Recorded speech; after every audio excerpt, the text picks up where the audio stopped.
नमस्कार दोस्तों, आज मैं बरगढ़ में हूँ, पीड़ित पिता के साथ हूँ। आप ये बताइए, जिस प्रकार से ये घटना हुई, कहाँ पर घटना हुई और क्या? ये घटना हमारे घर के जस्ट बगल में मेरे ही पड़ोसी हैं। उन्होंने इरफान अंसारी को किराए का दुकान दिया था और दुकान में ये बक्सा का काम करता था। आज से लगभग 10 साल से 12 साल के बीच में पहले ये यहीं पे रहता था। फिर यहाँ से मकान खाली करवाया गया उसके मकान मालिक के द्वारा। फिर उसने हमसे बात की तो हमने उसको अपना मकान वहाँ वाला दे दिया। वहाँ देने के बाद लगभग 2.5 वर्ष से ये मेरे मकान में ही रह रहा था। लगभग 8 महीने से ये मुझे किराया नहीं दिया। मैंने इससे कहा कि जो है किराया मेरा 8 महीने का बाकी है। तो उसने कहा भैया मेरे घर में शादी है, मेरी बहन की भी शादी है और मेरी भी शादी है, मैं जल्दी ही आपकी व्यवस्था करता हूँ। फिर लगभग 2 घंटे बाद मेरे पास आता है और कहता है कि भैया मैं घर से आ रहा था, 25,000 रुपये मेरा गिर गया है रास्ते में, एक गड्डी मेरी खसक गई है, बस में गिर गया, हमें पता नहीं चला कहाँ गिर गई, ये नहीं पता लग रहा है और मुझे 25,000 रुपये आप दे दीजिए और मैं शादी के 2-4 दिन बाद ही तगादा करके पैसा मैं आपको दे दूँगा। जैसा कि ये पैसा पहले किराया समय से दे रहा था और इधर भी जो 8 महीने से किराया भी नहीं दिया था।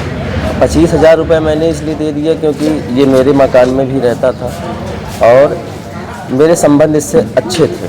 कभी किसी प्रकार की कोई बात इससे नहीं हुई मेरी। और जब ये पैसा नहीं दिया, 1 महीने हो गए, 2 महीने हो गए, 3 महीने हो गए, जब मैंने इससे कहा मेरा पैसा वापस कर दो तो ये घुमाते घुमाते मुझे लगभग 3 महीने तक परेशान किया।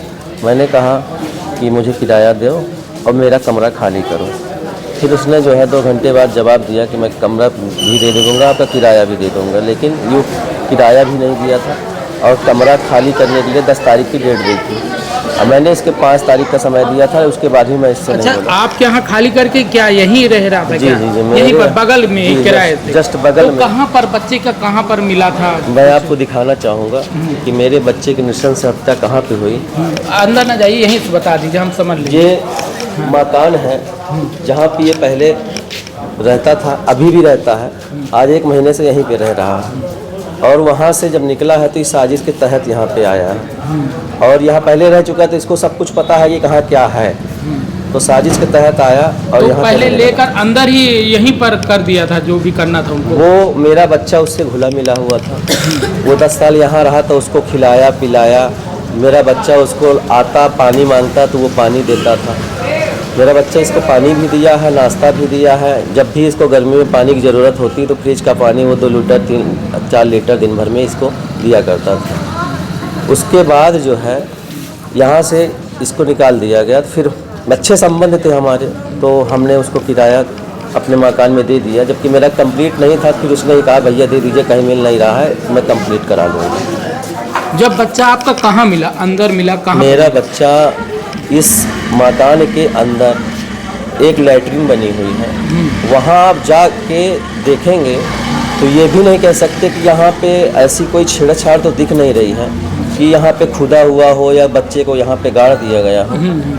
तो आप देखेंगे कि आप जैसे ही लेटरिन का दरवाज़ा खोलेंगे तो आपकी लेटरिन सीट देख के वहाँ से तुरंत वापस चले आएंगे, क्योंकि ऐसा कहीं नहीं लगेगा कि यहाँ पे कुछ और कुछ हो सकता है। सीधा दिखेगा ना कहीं, जबकि सीढ़ी अंदर है, उसी के अंदर उसमें जो है पानी की टंकी बनी हुई है छोटी सी, जो कि 2 बाई 1.5 की है और उसी में मेरे बच्चे को गाड़ के उसी में केमिकल डाल के प्लास्टर कर दिया गया, जिससे कहीं ये शंका ना हो कि इसके अंदर भी कुछ हो सकता है। अच्छा, दफन कर दिया था पूरी एकदम दफन कर दिया, एकदम से तोड़ मरोड़ के 1.5 बाई 2 के गड्ढे में 5 फीट के मेरे 13 साल के मासूम बच्चे को किस तरह डाला होगा ये आप भी समझ सकते हैं। किस तरह हत्या की गई होगी वो आप भी समझ सकते हैं। तो आपको खबर कैसे लगी?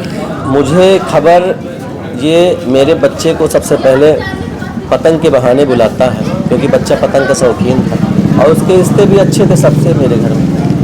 पतंग के बहाने ये अंदर बुलाता है, अकल्लू नाम का आदमी अंदर रहता है, वो इसको पकड़ता है। फिर ये लगभग 6:15 बजे तक, 6 सवा 6 के बीच में ये अंदर जाता है और शटर गिरा देता है। दोनों लोग अंदर जाते हैं, बच्चे का मुंह दाबते हैं, रस्सी से उसका गला रेत देते हैं और दाब के उसको मार देते हैं। फिर उसके बाद उसको उस गड्ढे में डालने के लिए पहले सर पे मारते हैं, फिर उसके पत्ती में, शरीर में, ये साइड पूरा मारते हैं, यहाँ मारते हैं, अंडकोश में मारते हैं, उसका हाथ पैर तोड़ते हैं जिससे कि वो बच्चा उसमें समा सके। इस तरह की नृशंस हत्या की है कि आप देखकर क्षुब्ध हो जाएंगे कि ये हो क्या गया है। इस गड्ढे में इस बच्चे को डाला कैसे गया होगा? डालकर पूरी तरीके से प्लास्टर कर डालकर उसको, बच्चे को मेरे वहाँ उसको तोड़ ताड़ के डाला गया। डालने के बाद इन्होंने ऐसा केमिकल रखा हुआ था जिससे हड्डी 2-4 दिन में पूरी गल जाए, और ऐसी केमिकल का इस्तेमाल किया था कि बदबू भी ना आए, और उसमें पूरा घोल बना के, सीमेंट बालू और गिट्टी का घोल बना के पूरा प्लास्टर कर दिया। और उसके आधार पे आप देखेंगे तो आपको यही नहीं समझ में आएगा कि यहाँ पे कुछ हुआ होगा या कोई दफा नहीं। अच्छा, ये एक बात बताइए कि जिस प्रकार से ये घटना हुई है, घटना के बाद तो एक तो नहीं रहा अपराधी, दूसरे से पुलिस ने क्या पूछा, आपको बताया गया कि नहीं? जी नहीं, अभी मुझे पुलिस द्वारा आपने कोई जानकारी ली नहीं कि उसने क्या, क्यों किया, ऐसा क्या बताया? ना ही मुझे पुलिस द्वारा कुछ बताया गया और ना ही मुझे कभी कोई इस तरह की जानकारी दी गई कि वो अस्पताल में इतना बताया गया। जिस समय हम लोग वहाँ पे बैठे थे धरने पे, उसी समय बताया गया कि एक एनकाउंटर में ढेर हो गया है और दूसरे के पैर में गोली लगी हुई है, जिसको स्वरूप रानी अस्पताल में रेफ़र किया गया है और वो इस समय ठीक ठाक हालत में है। तो पुलिस के द्वारा अभी तक कुछ बताया नहीं कि अपराधी के द्वारा क्या कहा गया आपसे, मतलब उनसे बताया गया पूछताछ में क्यों मारा, क्या वजह थी, क्या?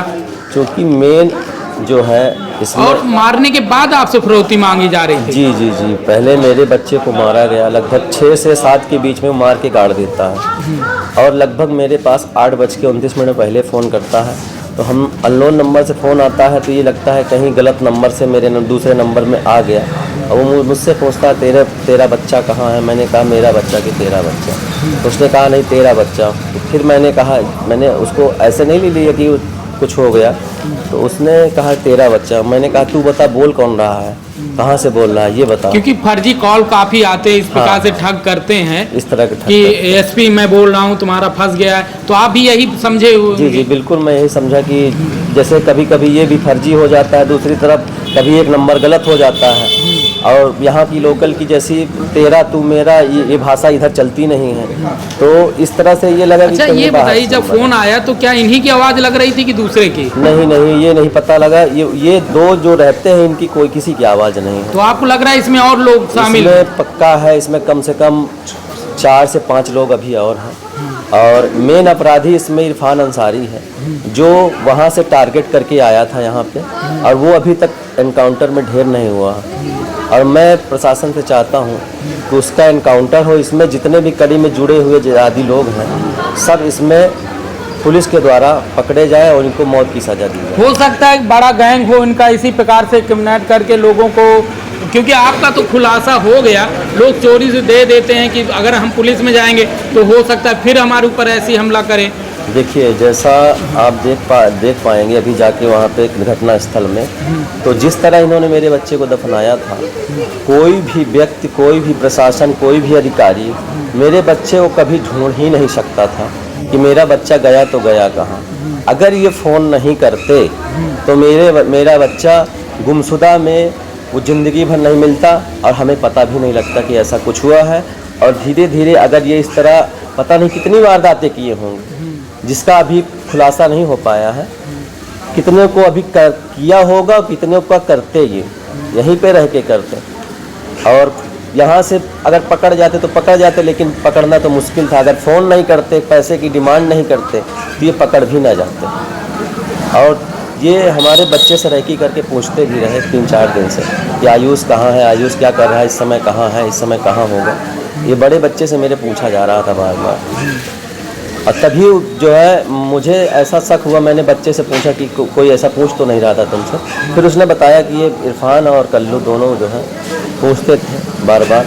तब जो है ऐसा शक हुआ तो मैंने अपने एसपी चित्रकूट जी को बताया कि सर ऐसी ऐसी बातें हैं।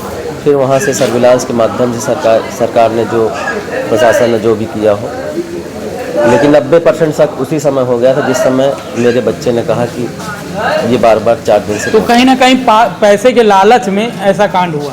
नहीं, पैसा का लालच तो बात की चीज़ है सर। ये जिहादी मानसिकता के लोग हैं, इनका काम ही ऐसा है। जब तक ये 10 साल तक था सर, तो बिल्कुल यहाँ पे कोई ऐसे मतलब वो मुस्लिम लग ही नहीं रहा था कि मुस्लिम है, ऐसा कुछ नहीं। ये जब से वहाँ गया और उसके साथ जब कहाँ गया? ये मेरे दूसरे कमरे में, जहाँ पे मेरा मकान है, दूसरी प्रॉपर्टी है, वहाँ पे वो रहता था। और जब वो कल्लू को बुला के लाया यहाँ पे, तो कल्लू जो है पुराना हत्या आरोपी है, वो वांछित था। वहीं से इसका माइंड ब्रेन वॉश होने लगा और ये माइंड ब्रेन वॉश केवल कल्लू ने किया उसका, और वहाँ से आके केवल सारी कहानी उसने रच दी है। तो क्या मानना है आपका कि ये कहीं ना कहीं एक टारगेट करके पूरा प्लान करके घटना को अंजाम दिया गया और फिर पैसा लेकर ये फरार हो जाए? जी बिल्कुल, ये इनका केवल फरार होना मकसद नहीं था।